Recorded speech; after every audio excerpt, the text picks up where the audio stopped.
Good evening. This is a rapid-fire news special report. We begin with our special report from our very own Christopher Barrenger in the year 2030. Take it away, Christoph. Yes, thank you, Stone. To completely understand what has transpired over the last week, I'm going to have to recap. I was asked by Al Gore, who unwittingly traveled into the future some time ago, with no way of getting home to report on world and environmental issues from our global neglect. So kudos to him. Later, after I inadvertently had my maid cloned while on assignment in Burma, and subsequently impregnated her a few times, I agreed to be Al's best man, not knowing that he was unable to return, or I would be unable to return, because I had been deported to Cuba from my assignment at the LA docks about tainted Chinese catnip. Now, pay attention, because this is where it gets confusing.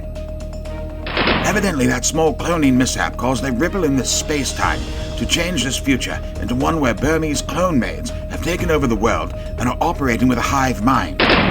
And then, Al, Gore, future not Jennifer Tilly, and myself were all captives on the Queen Mary in Long Beach, forced into servitude in various ways to these clones.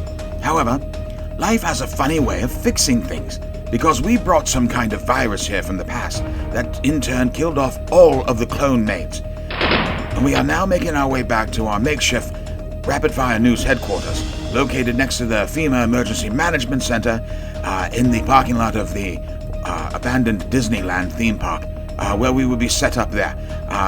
Back to you, Stone. I now turn to the news team. What do you make of all of that, Crash? Well, that's the most confounding story I've ever heard. I hope it's true. Me too. We're broadcasting it live in our Washington desk. Not Jennifer Tilly Gore. It sounds like a movie pitch made by a couple of guys on a 3-day coke binge. Yes, I see that too. And now to our man on the street.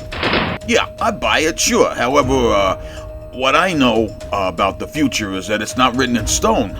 Stone. Another James Cameron fan. And, as you used to work for the Burmese clinic, what do you think, Dr. FEMA? Well, it's most likely a drug and stress-induced psychotic self-reinforcing delusion that has been brought on by this network's gross misuse and negligence of that poor sweet man on any story but one pertaining to pets. Stone?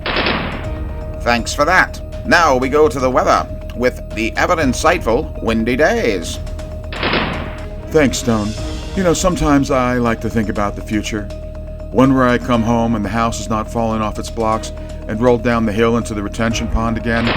And inside, there's a full bedroom closet with whips and chains and adult Muppet costumes.